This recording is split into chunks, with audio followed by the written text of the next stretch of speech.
करना मेरी रग रग में है। इसलिए मैंने इंदिरा के हुक्म से इनकार करने वाले सेना प्रमुख सैम मानेकशॉ, जिसने पाकिस्तान पर जीत दिलवाई, उसका वेतन 32 साल तक नहीं दिया। मैं वही हूँ जिसने मुस्लिम पर्सनल लॉ बोर्ड बनाया, क्योंकि संविधान से चलना सिर्फ बागियों पे लागू होता है, वोट बैंक पर नहीं। मैंने ही देश में आपातकाल लगाकर लोकतंत्र का गला घोटने की कोशिश की। वो मैं ही थी जिसने संविधान में धर्मनिरपेक्ष शब्द को डाला, लेकिन फिर भी हज सब्सिडी देने में कतराई नहीं, और आज भी उसका दुरुपयोग करने में मुझे कोई शर्म नहीं है। वो मैं ही थी जिसने 30,000 से भी ज्यादा सिखों को बेरहमी से कत्लेआम करवाया और उनके गुनहगारों को बचाए रखा। गरीबी हटाओ का नारा देकर देश को गरीब बना दिया और देश का सोना गिरवी रखवा दिया। मैंने ही वक्फ एक्ट में संशोधन कर इसे इतना शक्तिशाली बना दिया कि आज आपकी जमीन कभी भी आपके ही हाथों से जा सकती है और आप कुछ कर भी नहीं पाओगे। मैंने परमाणु का विरोध किया, सेना को कमजोर रखने की मेरी मेहनत पर पानी जो फिर जाता। मैंने रिमोट कंट्रोल पीएम बनाया, उसकी आड़ में लाखों करोड़ों के घोटाले किए। देश में पाकिस्तानी आतंकियों ने 3 दिन तक कहर मचाया, लेकिन इल्जाम लगने से बचने के लिए मैंने आरएसएस को अपना टारगेट बनाया और हिंदू आतंक को जन्म दिया।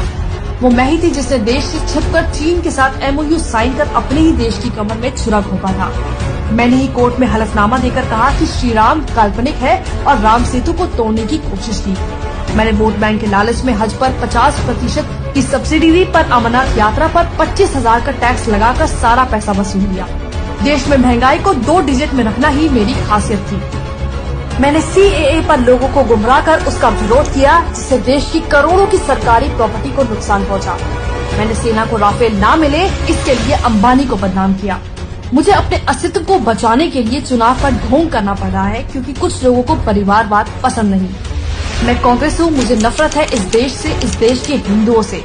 इसलिए मैं चाहती हूँ कि मुझे सत्ता में एक और मौका मिले, ताकि वे हिंदुओं का इज्जत करना मेरी रग रग में है। इसलिए मैंने इंदिरा के हुक्म से इनकार करने वाले सेना प्रमुख सैम मानेकशॉ, जिसने पाकिस्तान पर जीत दिलवाई, उसका वेतन 32 साल तक नहीं दिया। मैं वही हूँ जिसने मुस्लिम पर्सनल लॉ बोर्ड बनाया, क्योंकि संविधान से चलना सिर्फ बागियों पे लागू होता है, वोट बैंक पर नहीं। मैंने ही देश में आपातकाल लगाकर लोकतंत्र का गला घोटने की कोशिश की। वो मैं ही थी जिसने संविधान में धर्मनिरपेक्ष शब्द को डाला, लेकिन फिर भी हज सब्सिडी देने में कतराई नहीं, और आज भी उसका दुरुपयोग करने में मुझे कोई शर्म नहीं है। वो मैं ही थी जिसने 30,000 से भी ज्यादा सिखों को बेरहमी से कत्लेआम करवाया और उनके गुनहगारों को बचाए रखा।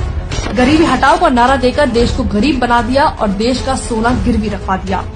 मैंने ही वक्फ एक्ट में संशोधन कर इसे इतना शक्तिशाली बना दिया कि आज आपकी जमीन कभी भी आपके ही हाथों से जा सकती है और आप कुछ कर भी नहीं पाओगे। मैंने परमाणु का विरोध किया, सेना को कमजोर रखने की मेरी मेहनत पर पानी जो फिर जाता। मैंने रिमोट कंट्रोल पीएम बनाया, उसकी आड़ में लाखों करोड़ों के घोटाले किए। देश में पाकिस्तानी आतंकियों ने 3 दिन तक कहर मचाया, लेकिन इल्जाम लगने से बचने के लिए मैंने आरएसएस को अपना टारगेट बनाया और हिंदू आतंक को जन्म दिया। वो मैं ही थी जिसने देश से छिपकर चीन के साथ MOU साइन कर अपने ही देश की कमर में छुरा घोंपा था। मैंने ही कोर्ट में हलफनामा देकर कहा कि श्री राम काल्पनिक है और राम सेतु को तोड़ने की कोशिश की। मैंने वोट बैंक के लालच में हज पर 50% की सब्सिडी दी, पर अमरनाथ यात्रा पर 25,000 का टैक्स लगाकर सारा पैसा वसूल लिया।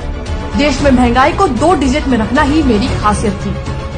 मैंने CAA पर लोगों को गुमराह कर उसका विरोध किया, जिससे देश की करोड़ों की सरकारी प्रॉपर्टी को नुकसान पहुंचा। मैंने सेना को राफेल न मिले इसके लिए अंबानी को बदनाम किया। मुझे अपने अस्तित्व को बचाने के लिए चुनाव का ढोंग करना पड़ रहा है, क्योंकि कुछ लोगों को परिवारवाद पसंद नहीं। मैं कांग्रेस हूँ, मुझे नफरत है इस देश से, इस देश के हिंदुओं से। इसलिए मैं चाहती हूँ कि मुझे सत्ता में एक और मौका मिले, ताकि वे हिंदुओं का इस देश से पूरी तरह विनाश कर पाए।